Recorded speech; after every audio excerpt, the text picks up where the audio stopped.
మన వాళ్ళు చెప్పేటప్పుడు మాటలు కూడా కరెక్ట్గా పలకగలగాలి. మరే ఊరికే శ్రమ పడకురా అంటాం మనం. అందుకని శ్రమ పడకురా అనే బదులు కృషి చేయండి అన్నాం అనుకో, ఎంత తేడా ఉంది. శ్రమ పడడం వేరు, కృషి చేయడం వేరు.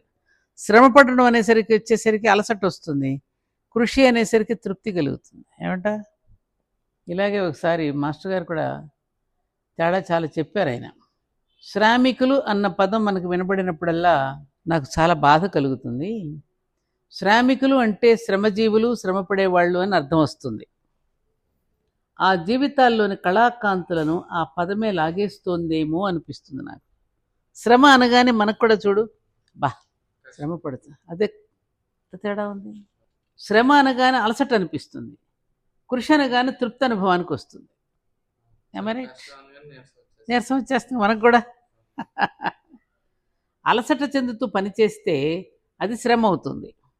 మన పాట ఉంది కదా, ఆడుతూ పాడుతూ పని చేస్తుంటే అలుపు సొలుపేమున్నది, ఇద్దరం ఒకటై చేయి కలిపితే కొదవేమున్నది.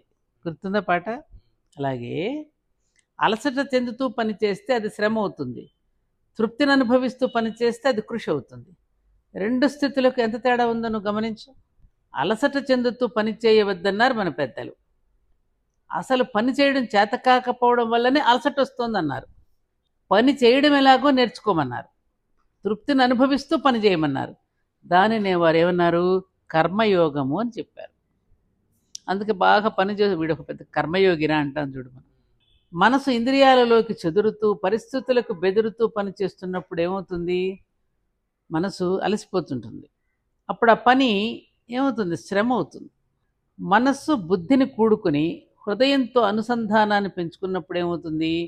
ఇంద్రియాలను నడపగలుగుతుంది, పరిస్థితులను తిరిగి మలచగలుగుతుంది.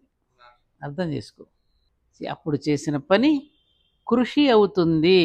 కృషి ఉంటే మనుషులు, గట్టిగా చెప్పు, కృషి ఉంటే మనుషులు ఋషులవుతారు.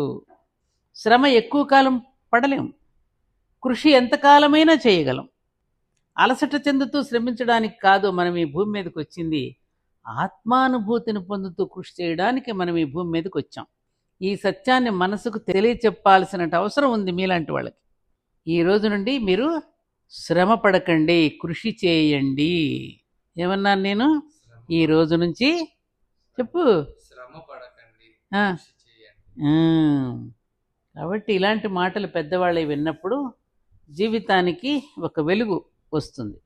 అలా మాస్టర్ గారి మాటలు జాతి యొక్క మనస్సును మళ్ళిస్తూ వాళ్ళని కృషిలో నిమగ్నం చేసేటట్టుగా, ఆ సభని ఉత్తేజపరిచేటట్టుగా, అందరూ కృషికి ఉన్ముఖులయ్యేటట్టుగా చేసేది. నమస్కారం మాస్టర్.